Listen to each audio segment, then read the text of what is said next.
Hi, everybody. Thanks for joining us today. My name is Holly, and I'm the Community Engagement Coordinator here at Lumina. Today, we're going to be hearing about supporting a friend in grief with our bereavement coordinator, Melissa Allen. This series, for those who aren't familiar, is a monthly seminar, takes place every third Tuesday. And we have different topics each time on life and on death as well, such as this topic about grief, advanced care planning, and other end of life topics. So for today's presentation, go ahead and use the chat box. We'll be doing a few polls throughout, but go ahead and use the chat box for questions or to share any comments or other reactions outside of the polls. And then at the end, we'll have some time to answer questions. And the PowerPoint that you'll see today will also be available to you after the presentation, as well as some other resources that might be shared throughout. And before we get started, I'm actually going to launch a poll right now. Just to see who we have in the room today. So go ahead and take a moment to answer which of the following best describes you.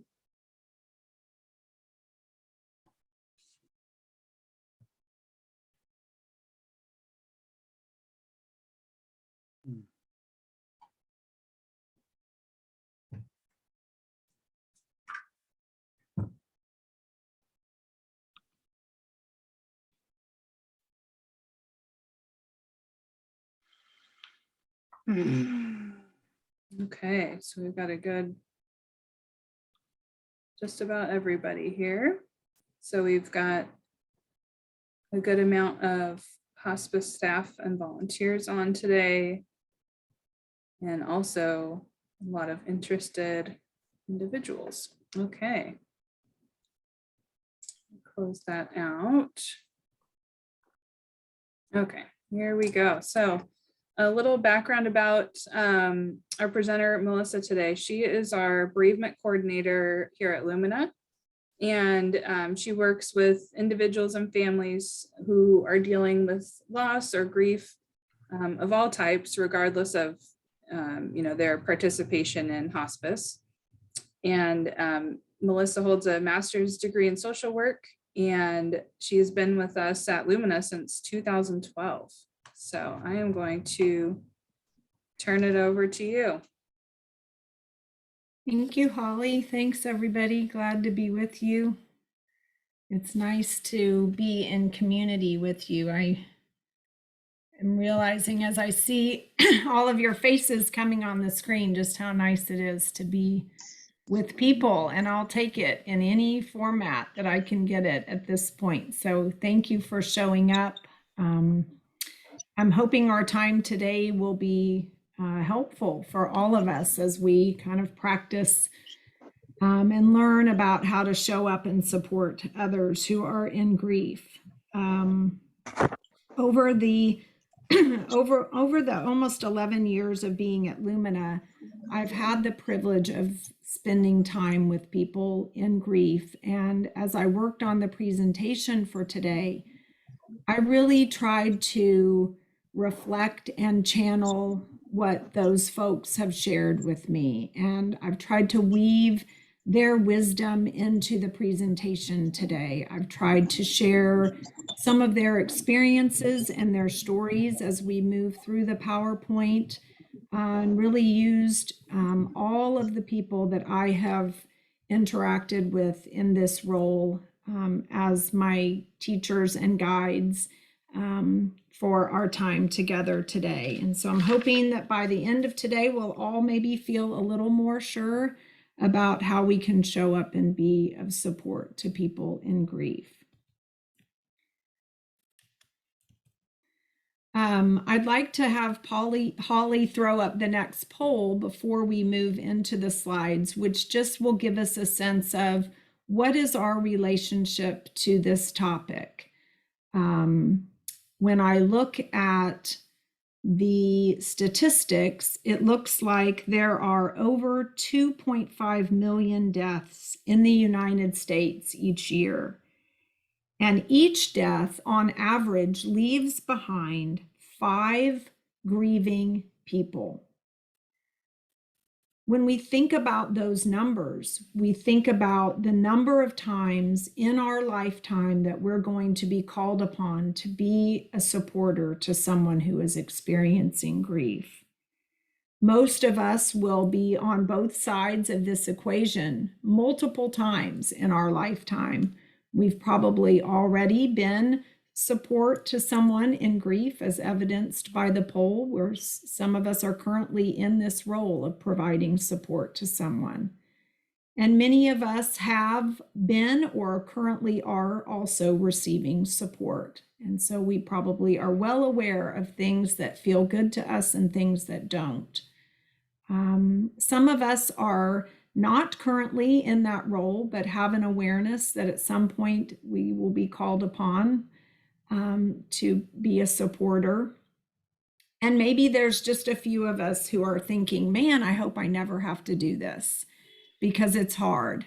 It is tricky for even the best of us. And I want to just acknowledge that before we begin, that we're all human.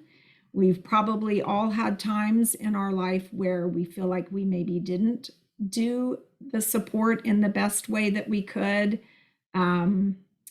And times maybe where we thought, actually, I did okay with that. But there's always a little bit of room for improvement. So I thought we would spend just a few minutes talking about the experience of grief. I think it's important for us to just remind ourselves about what people who are experiencing grief are feeling, how they're being impacted by a loss. So we define grief as any reaction to a loss, and we say it is the internal thoughts and feelings that we experience as a result of a loss. We tend to think in our culture of grief as something negative, something that we hope will be quick, that we can get over. We tend to shape a lot of our language and our experience of grief through a lens of viewing it as a disease.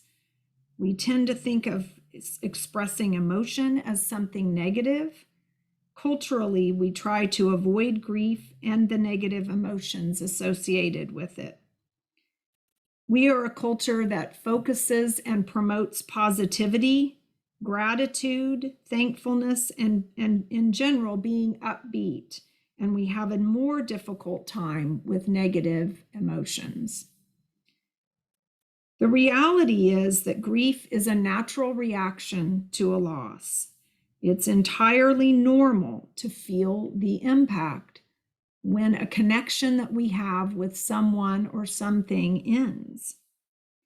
And when we feel this impact, it does not mean that we are weak or that we are doing something wrong. It simply means that we are human. We all have the natural ability to find our way through grief.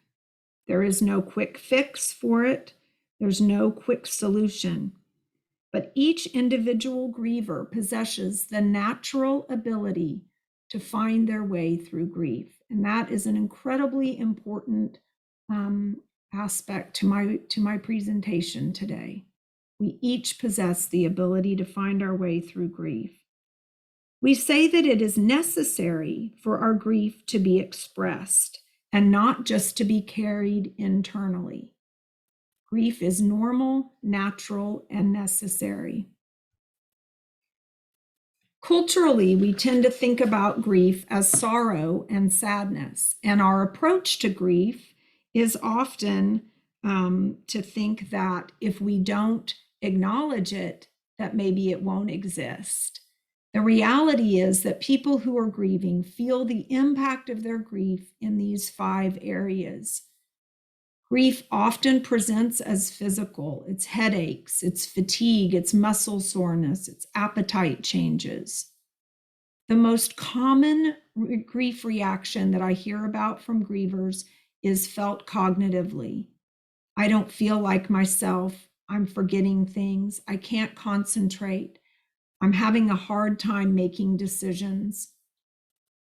But you see on the list, it's also felt spiritually, with people questioning the meaning of life, questioning their own faith, questioning whether they want to be alive or not.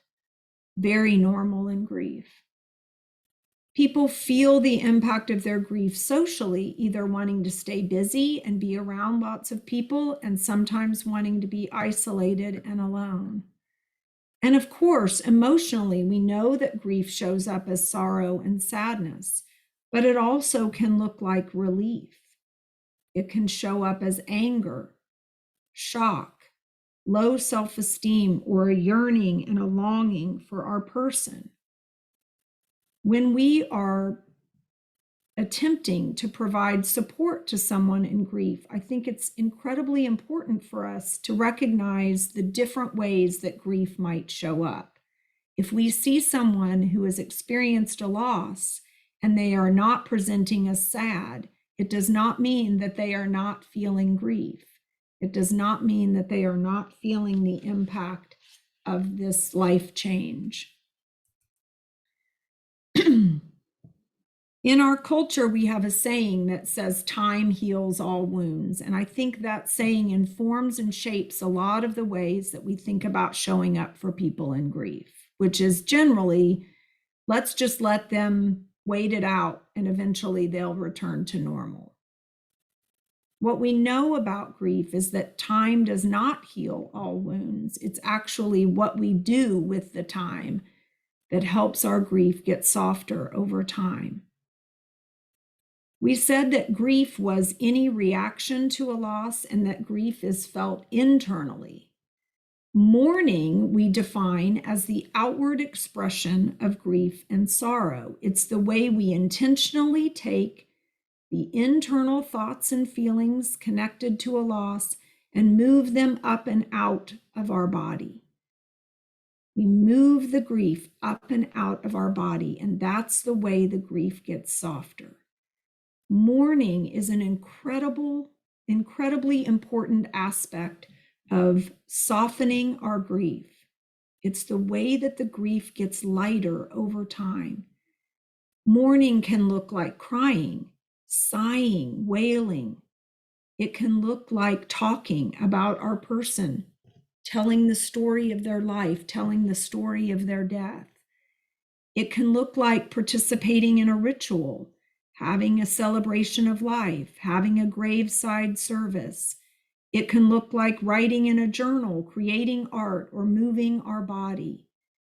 There are lots of ways that people in grief soften their experience by outwardly expressing their grief. And as a supporter, it's important for us to understand the value of being present and supporting someone in their attempts to find authentic ways to mourn. A couple of other things that we know to be true about grief that might challenge some of your current perceptions or ideas about the grief process. There's no timeline for grief. We're not looking for a moment of closure, a time when the grief is done or is wrapped up. Grief continues over someone's lifetime. It's not orderly. It's not sequential. It doesn't happen in stages. Grief is messy and chaotic. And it takes time to unfold. Often people in grief are not even feeling the reality of the loss for several months after a death has occurred. It slowly unfolds itself in front of the griever, which often makes it feel like the grief is getting bigger over time rather than getting smaller.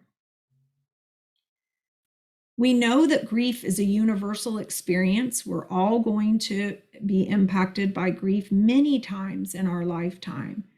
But we also know that grief is an incredibly unique experience.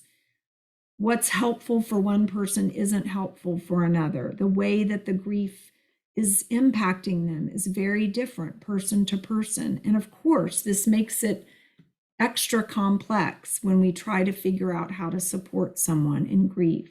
We need to understand their personality and the uniqueness that they bring to their own grief situation. We also know that while we feel the primary loss, the absence of the person, we also encounter in grief a lot of secondary losses that tend to compound the impact of the loss.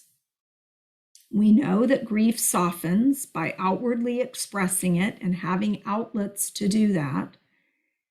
And the most important of these points for us today to recognize is the last one, that grief needs to be witnessed by others. And that is where our role as supporters come into play. Grievers need to feel supported. They need to feel a sense of community. They need to be held as they experience grief. One other thing that I want you all to know about as we begin to talk about how we can support people in grief is the idea of what healthy grieving looks like. The fan oscillating back and forth here is meant to capture the idea that healthy grief work involves not just someone being in their feelings of grief, but also oscillating out of those deep, dark feelings and taking a break from the work of grief, finding things that are distracting to them, trying new activities, searching out and trying things that might add meaning and purpose to their life. We talk about healthy grief work being an oscillation between time and grief where I need to mourn. I'm crying, I'm talking, I'm journaling, but I'm focusing on the loss and shifting out of that weight of grief and taking a break, doing things that feel good and give me respite from the heavy weight of doing the work of grief. So this is an important visual for us to remember as we as supporters approach someone in grief. We might be able to begin to identify where are they in their grief process? Are they in the grief side of things? Or am I catching them? Am I finding them in a moment where they are taking a break from grief? And being able to understand the general idea that both of those places for someone in grief are incredibly valuable and helpful. And it's not my job to try to change where a person in grief is. I can just be aware of where they are. Distracted, finding meaning, or solidly on the grief side of things. So let's talk about our role as the supporter. And I'm going to ask Holly to pull up this next poll so we can talk a little bit about why is this so hard for us? What are we afraid of? When we find someone in grief, I want to just acknowledge that for a lot of us, instantly fear comes to the surface. We're afraid of making it worse for the person in grief. We're afraid of saying the wrong thing. We're afraid that we don't have the right words to say. We might be worried that we're overstepping our boundaries. We're afraid of what feelings might come up inside of us. And also we're afraid of the griever's messy emotions. We might be worried about our own bandwidth, particularly during COVID when we're all feeling pretty depleted. So you all are saying, yes, you're scared about saying the wrong thing, 62%. Looks like the next one is, I don't know what to say or what to do. I'm worried I might make them more upset and worried I might be emotional. I mean, we have so many fears in this that often what happens is I think we can convince ourselves pretty quickly that maybe the right option is to do nothing. We often let our fears keep us from being supported. And this leaves the griever often feeling incredibly isolated and alone. There are many, many barriers to providing support. But the good news is that occasionally we get it right. We are doing some things right, and we've been maybe perhaps brought up to do some of these things. So I thought I would start with some of the things that I think we do well, or that we are doing that have some good intention behind them, and maybe with a little bit of additional information we can improve upon. We know often to bring food. And it seems like in my anecdotal research that maybe about 97% of the time, cheesy noodles seem to be what we default to. Any kind of noodle with cheese on it is somehow been identified as a helpful cure for grief. But bringing food is a really lovely thing to do, and generally very well received and accepted by people in grief. We know that that's a kind way that we can try to offer some support and some comfort. We've often been taught to reach out, and we tend to do that in one way or another in early grief. We might send a card, we might send an email, but we know that it's important to reach out to people in early grief.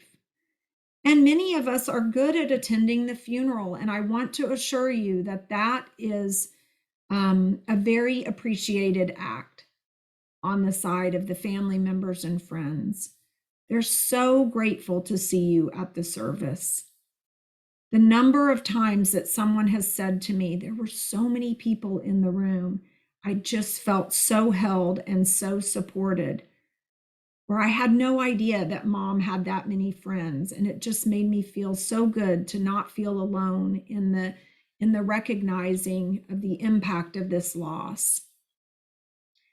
We often offer help, and we say, call me if you need me, and we'll talk more about that phrase in a minute.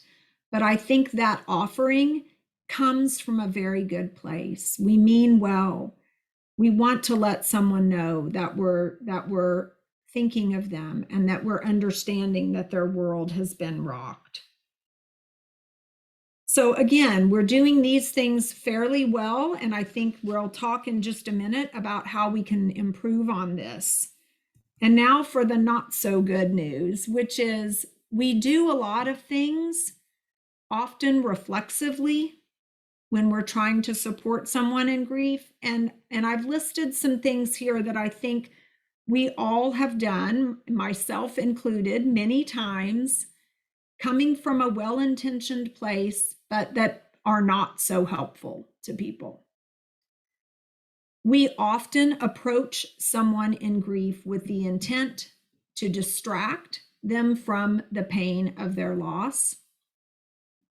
Or we avoid the person in grief entirely. We might think they probably don't want to talk about it with me. I don't maybe know them well enough to bring it up, or we just get nervous and we see them in the bread aisle at Fred Meyer and we turn our cart around and walk the other way. We often offer pretty unclear, broad statements of support. And again, this phrase that I'm imagining we have all said, call me if you need me, is often very murky and unclear.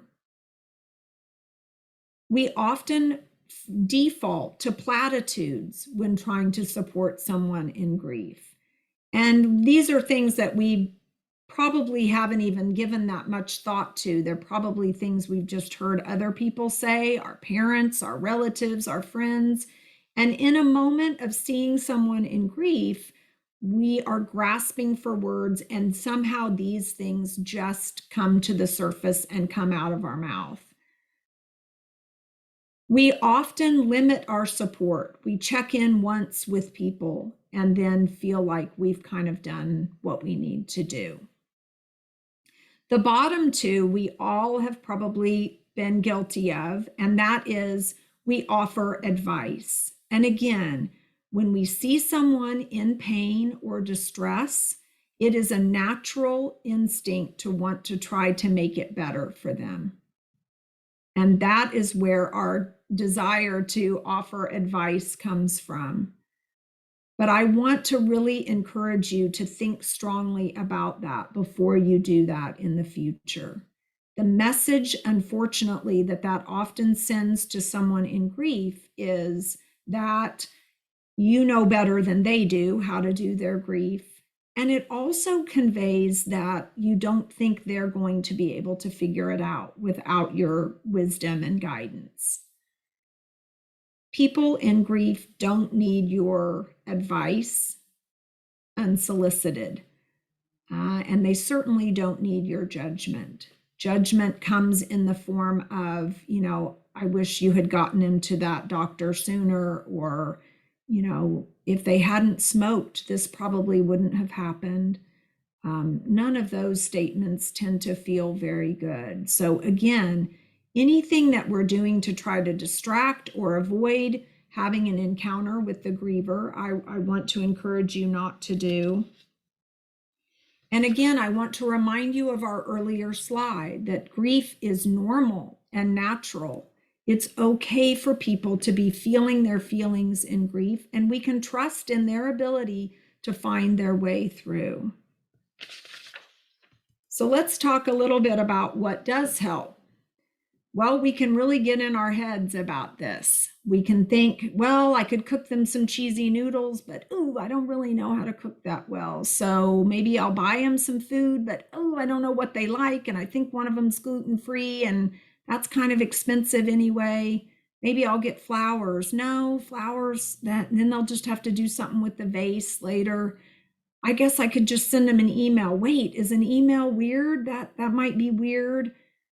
Maybe I can call them, but what if they answer? Then I'd actually have to talk to them, and I don't know what to say.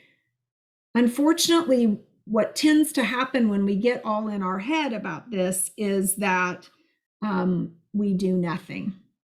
And we can convince ourselves that actually that's the most helpful thing we can do. I'll just step back and let their inner circle of support take over. What we hear time and time again from people in grief is that they didn't feel supported, and they were surprised and let down by the people around them that they thought might show up for them. When we are in our house, in our head about what we should be doing, and we're actually thinking about the person in grief, the person in grief doesn't know that. All they know is that we're doing nothing. And that really can compound the impact of the loss that they're feeling. So my first piece of guidance here about what we can do is pretty simple. Do something. If you're in your head and you're thinking, what should I do? And you're finding that you're leaning towards convincing yourself not to do something, I really want to encourage you to do something. The impact on someone in grief of this additional loss of their support network, their friend network, their book club, their church, their pastor, not feeling like a source of support is immense. I don't want you to let the fear of saying the wrong thing or upsetting someone to get in the way of you reaching out to them. I cannot state enough to you the impact of these small acts of kindness, of reaching out, of connecting with someone in grief. Those moments are so meaningful to the people who are grieving. Their entire world is rocked. And all they want is for some acknowledgement from the people around them. They need to know that they're being seen and that others are acknowledging and are attempting to try to understand the impact of the loss. I want you to not default to no. I want to encourage your default to be, let me do something. When we think about what we're going to do, I encourage you to think about yourself and to honor what your skill set is. We bring lots of different things and skills to the table, and I want you to play to your own strengths. So you can think about, what am I skilled at? And what's my comfort zone? When we think about being a grief supporter, sometimes I think we all think we need to be the person in the room who's willing to kind of hold these deep, dark emotions. And not everybody is skilled at that. And that is okay. I am somebody who can do that piece. But if somebody reached out to me and said, could you come over? I can't make my cable box work. I am not the person to call for that. And it's okay to think about what your skill set is and to offer that to the person who's grieving. It also enables us to show up more authentically for people. If I'm showing up with gritted teeth and sweat pouring down my face, and I'm trying to say to you, I really want to know how you're feeling, but I really don't want to know how you're feeling because I don't know what to do with any of that. I think that kind of energy quickly, right, spreads throughout the room. But if I say, I'm pretty good at gardening. I'd love to come over and rake those leaves in your backyard for you. Or I'm cooking today and I'd love to throw an extra lasagna in the oven, cheesy noodles again, for you. I'm out running errands all over town all the time. What's something I could pick up for you? The good news is that we all have the ability to be caring and compassionate people. We're born with the ability to care for each other. And we all bring a different skill to it. And it's okay to honor those skills. I remember someone many years ago in a grief group saying that they didn't know how to iron their clothes, that their partner had always done the ironing in their house. And they had a neighbor who offered to just show them how to iron some shirts and pants, and how helpful that was to this person. Once we know what our skill set is, I think it's also important to think about the language that we use when we offer our help. We talked a little bit earlier about this phrase that I think we've all said many times to someone in grief, which is, call me if you need me. And if we're really honest about it, I'm not sure we always mean it. I think a lot of times it's just a default statement. It's meant to convey that we care, but I don't know if we actually mean that we want the person to call. Maybe sometimes we do, and that's lovely. But there are a lot of issues with that phrase. One is that often people in grief have no idea what they need.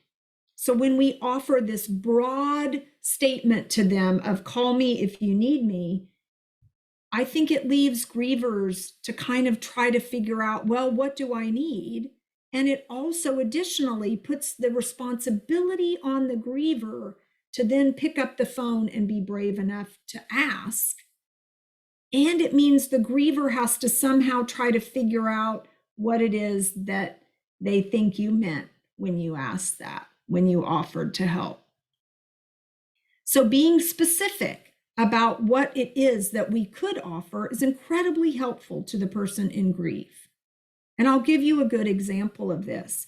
I had a friend whose child was in the hospital. And I said to my friend, I'm going to come up to the hospital and visit you all. Is there anything I could do?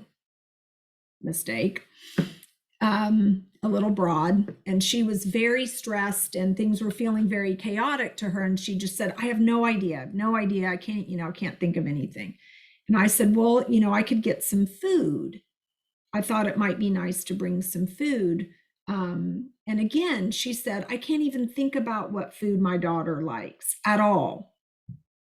And I, because I'm not in this stressful situation, was able to say to her, well, I remember that your daughter really liked the milkshake from Burgerville and the nuggets from McDonald's. I'm going to bring nuggets and a milkshake for her. And she said, "That's right. Oh my gosh, yes, thank you for remembering that."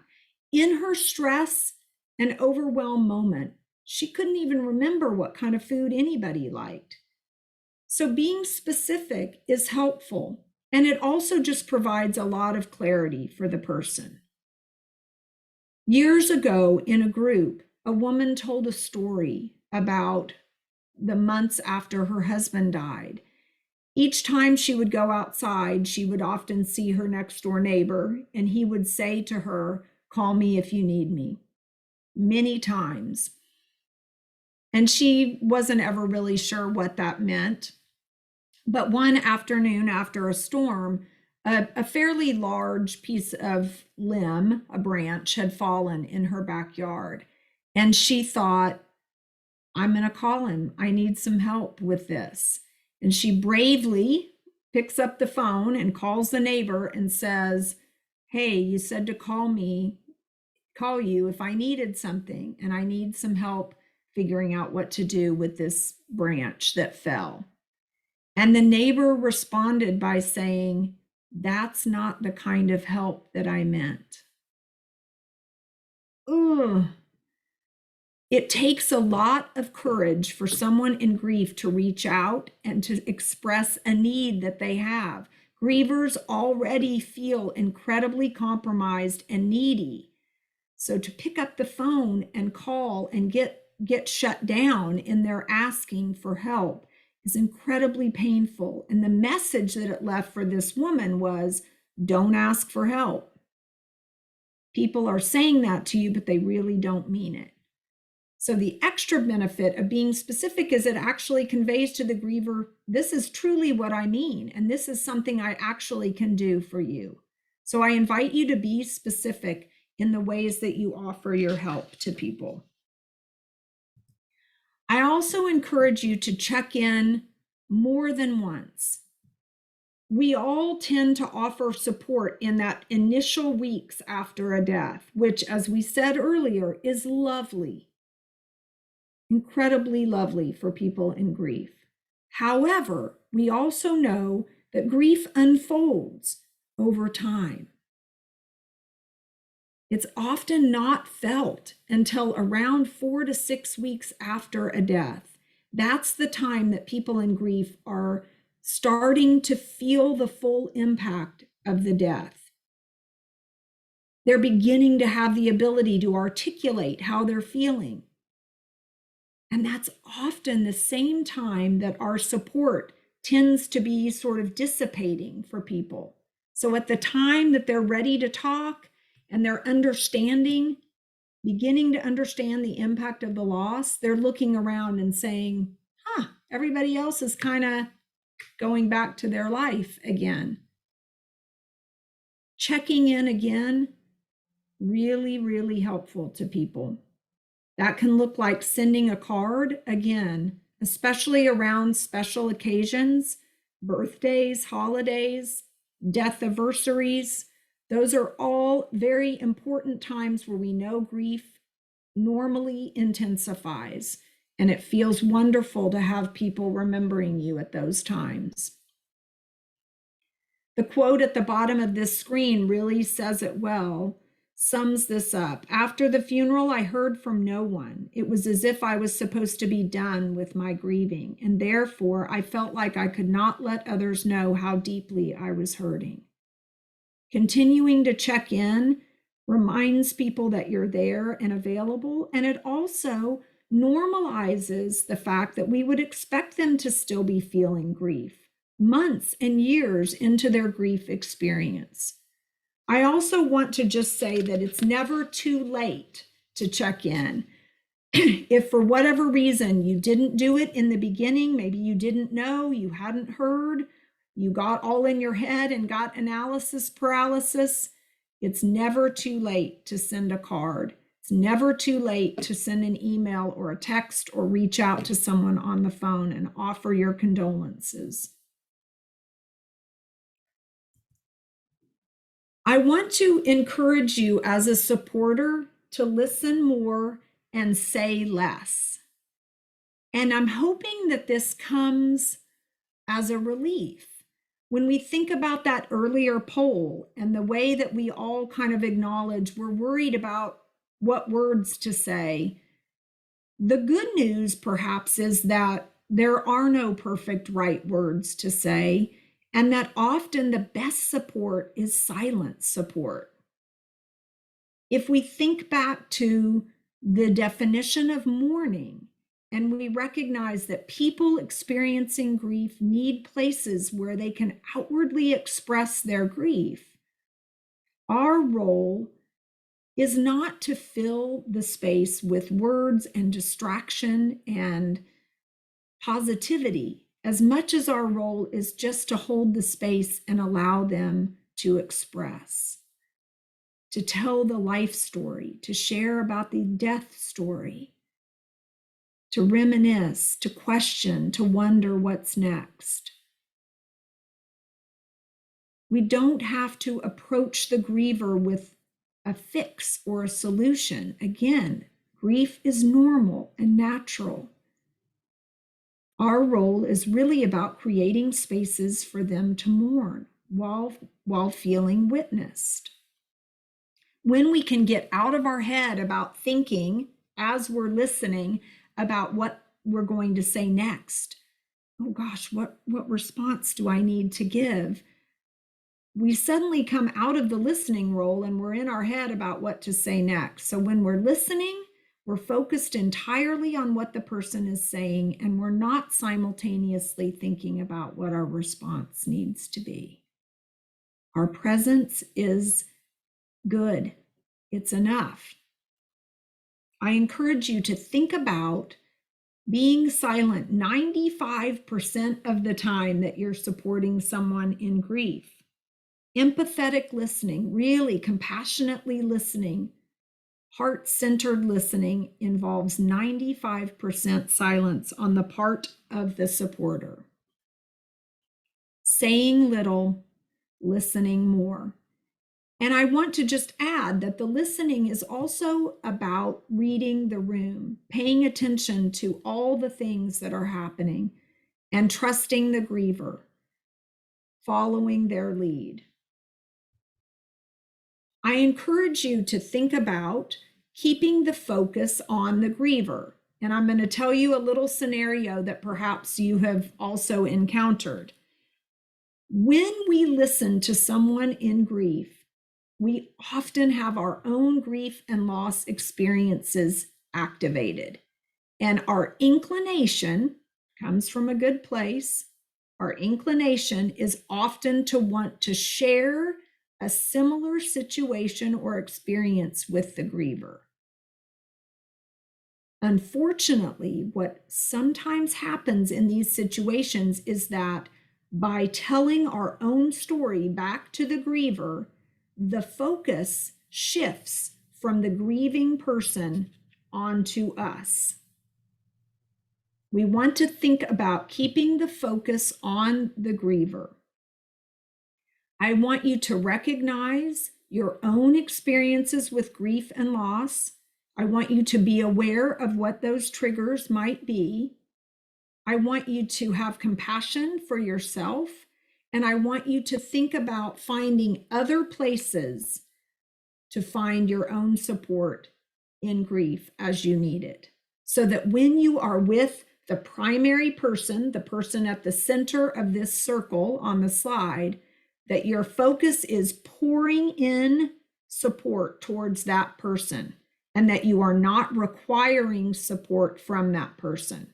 I want you to think about your own grief needs and to look outside of the middle circle for your sources of support. If you are doing most of the talking in a situation where you are supposed to be the supporter, something is off balance. I want you to think about, as you're with someone in grief, am I asking questions that expand the opportunity for them to say more, open-ended questions? Or am I asking questions that are attempting to kind of wrap this up and put a bow on it so I can be done and get out of here because it's really uncomfortable for me?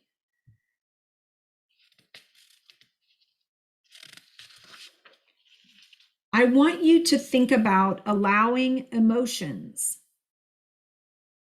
When you think about being with someone who is emoting, it's often uncomfortable, and we often want to kind of put a Band-Aid on that. We want to hand them a handkerchief and say, clean that up, let's pull that together, or quickly say, I just want to show you this funny cat video. This is a difficult one, but I want to encourage you to think about crying is a natural response to a loss.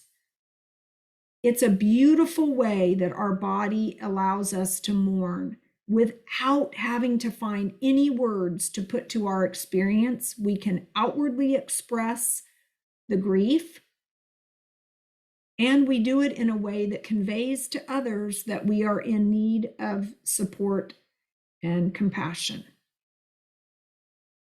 There's some amazing studies done about the release of tears. Emotional tears contain higher levels of stress hormones than any other kind of tear, than the kind of tear that lubricates your eye, or the kind of tear that forms when something gets in your eye and irritates it. Healthy grief work is happening when people cry. It's okay for people in grief to be crying. It is helpful for them. We can join them, we can sit beside them, but we do not need to take on the responsibility and the job of trying to get them to stop crying or to wrap things up. I want to encourage you to share memories of the person. I would say, of any of the things that grieving people receive in terms of support, the most impactful thing is to receive a card in the mail with a written story, memory, or moment that that person has impacted their life written down. Incredibly meaningful to people in grief. They want to know that their person mattered. They want to know that other people are remembering their person. And the stories also help the grieving person fill in the different aspects of their person's life. Someone recently just said to me, I got a card in the mail from one of Dad's high school friends, and it included a picture of my dad water skiing. I never knew my dad had ever water skied.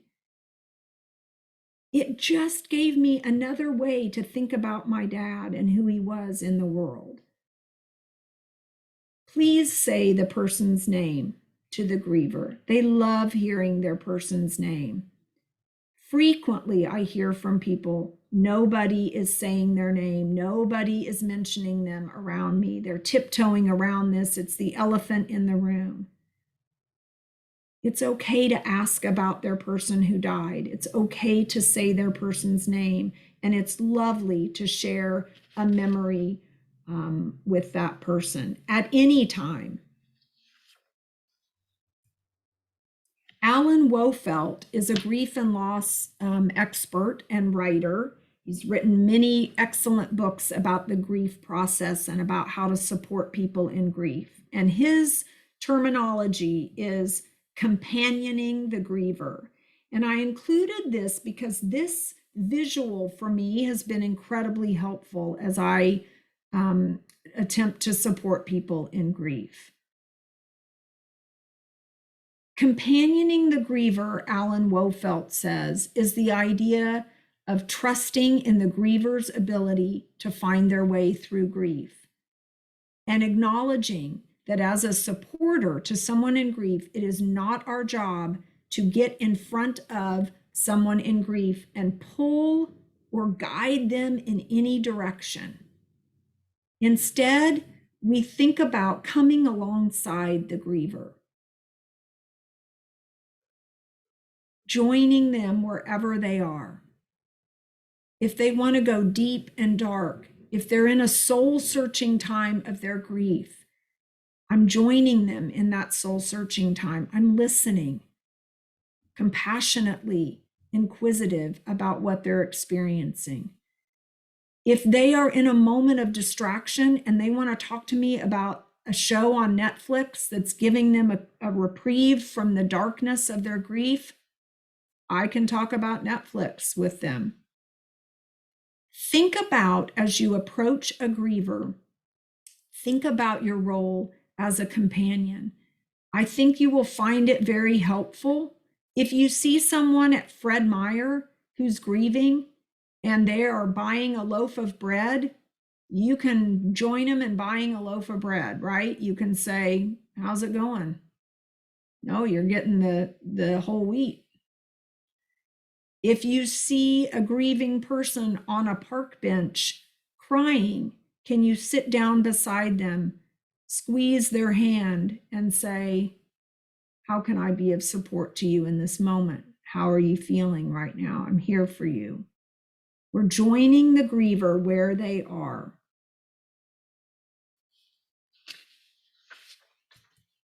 I want to encourage you to be awkward, to be human. When we think about some of the hardest moments in our life,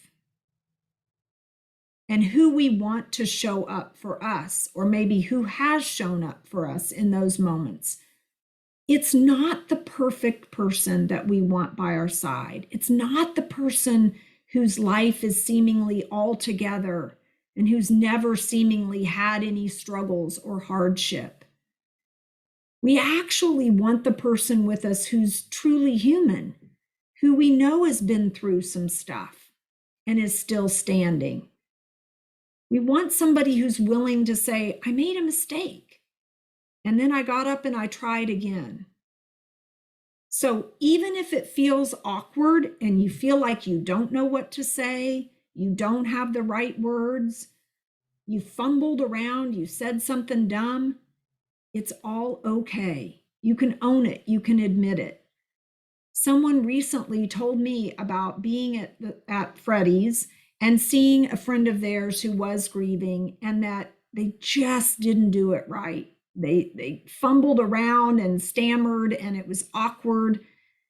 And when they got home, they just couldn't stop thinking about it. And they actually just sat down and wrote an email to their friend and said, I've never been in this role of grief supporter before, and I haven't lost anybody important in my own life.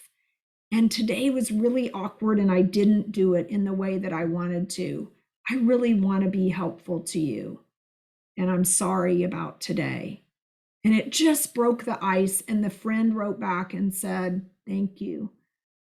I really appreciate you being honest with me. I don't want your fear of not being perfect to get in the way of you just being present with people. I'm trying to watch our time, and I want to make sure I get to a few of these with you, which is just some things that I want to encourage you to not default to.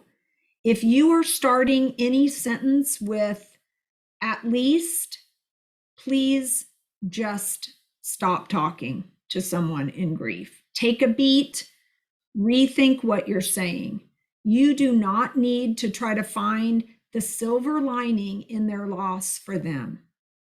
The grieving person will do that work at their own pace and at their own time, if there even is any silver lining to be found. It is not our job to find it for them. So when you find yourself wanting to say, well, at least you had a long marriage, or at least you know you can get pregnant, or at least you had time to say goodbye. None of those at least statements are helpful to the griever. It is our attempt to try to make meaning out of a loss, and that is not our job. I encourage you to not try to make meaning by saying everything happens for a reason, this is God's plan, or to say something like, you know, they're in a better place. We don't need to assume that we know how the grieving person is feeling. Anytime that you're trying to kind of make sense of this nonsensical thing, I encourage you to maybe just go with a quiet squeeze of the hand instead. Instead, here are some things that I think are more helpful to say. And these are, of course, don't always land right. But it's okay to say, I don't know what to say, but I'm thinking about you.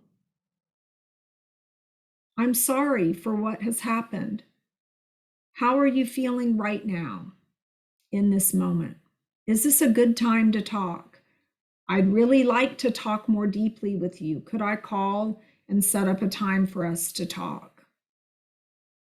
Do you feel like talking about it? Or would you like to be distracted at some point? Would you like to go on a walk? I don't know how you're feeling, but I want to be helpful, or I want to understand more about what you're experiencing. Sharing a memory. My favorite memory of your dad was that he always watched The Simpsons with us. That was amazing. I'd like to ask you all to put in the chat if you have some words that someone has said to you or a gesture that someone has done that has been helpful to you. If you could share those in the chat, that would be great. And we can have a few minutes at the end maybe to share some of those with everybody. I tried to compile some things just that I remembered over the years, people saying to me, and I think the message I really want you to take from these gestures is they don't have to be big. It's really about acknowledgement in any shape that you can give it. Someone recently said to me that one of the nicest things someone did for them in the early weeks of their grief was sharing their HBO password with them. Their friend said, I'm far away, I can give you my login, and while you're lying on the couch, you can have access to some different shows for the next couple of weeks. Someone bought me a coffee on my first day back to work after my bereavement leave and left it on my desk. Very small acknowledgement from a coworker that I know that things are hard right now. Someone sent me a pizza from my hometown after my mom died. My neighbor chopped all the wood for me and stacked it by my back door. My mother's friends visited my mother's grave and had tea around the grave and told stories about her and then texted me a picture of their gathering. Someone slipped $5 in my mailbox and said, this is all I can give you. I just want you to know how sorry I am about the death of your dog. Someone sent me a text weekly for several months in my grief. I'm reading and sharing a few of these because I really want you to know that the way that you show up doesn't matter nearly as much as just showing up and being present. Doing something. When we're able to show up for one another with authenticity and vulnerability, we stick together through life's hard times, and that is what bonds us deeply to each other. I really like the thought in this Adam Grant quote, which says, when people are suffering, the common barrier to compassion is our fear of overstepping. It's better to give too much and risk some awkwardness than to give too little and leave people without care and support. When in doubt, err on the side of kindness.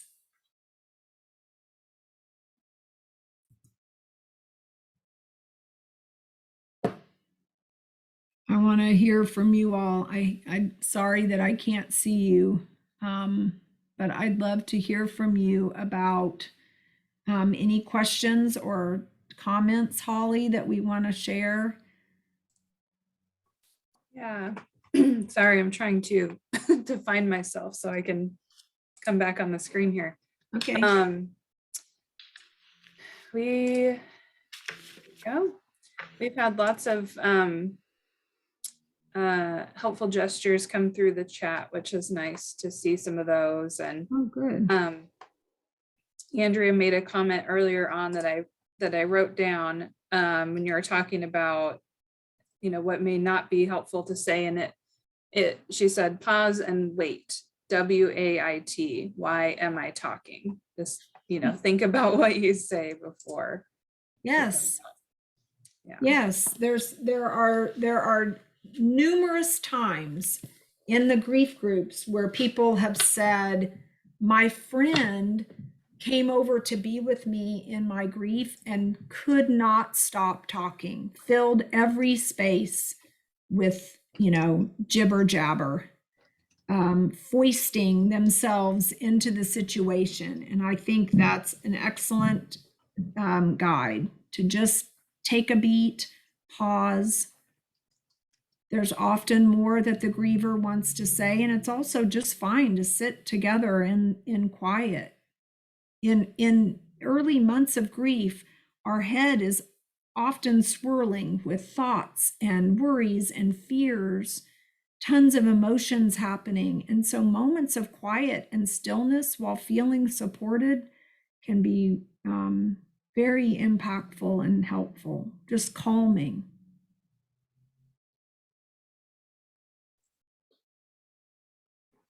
Okay, don't see any questions coming through, but you know, still lots of comments and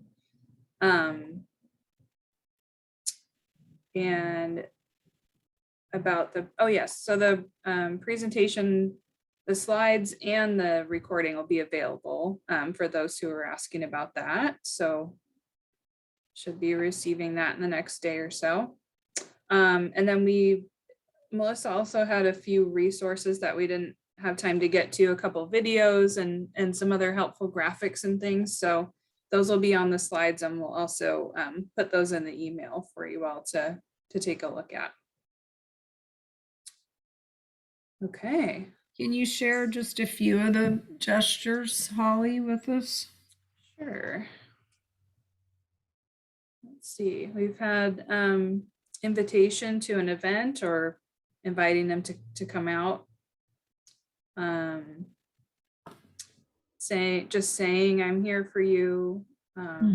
Just sitting with someone, dropping off flowers or tea. And you know, that speaks even to not just to not only a recent passing, but you know, even 20 years down the line, still acknowledging an anniversary or birthday or Yeah, something like that. And someone said saying the person's name out loud. yes. Um, That brings up something that I had in my notes to say in the slideshow and I forgot, but it is, people may say no. You may offer a friend to go on a walk, right? And what you get back is a no from the griever. And I want to encourage you to try to not take that personally. When we think about what people need in grief and what they're able to do, it varies and changes over time. And just the act of asking, I think, is quite impactful to the griever. But you may find that they say no, you know, the first 4 times that you offer a walk, and the 6th time they want to. So I encourage you to, you know, to ask more than once, to offer multiple times, and also, you know, try to not take it personally if someone says no. Grievers are very compromised, and it's often very hard for them to push themselves to be social or to be active.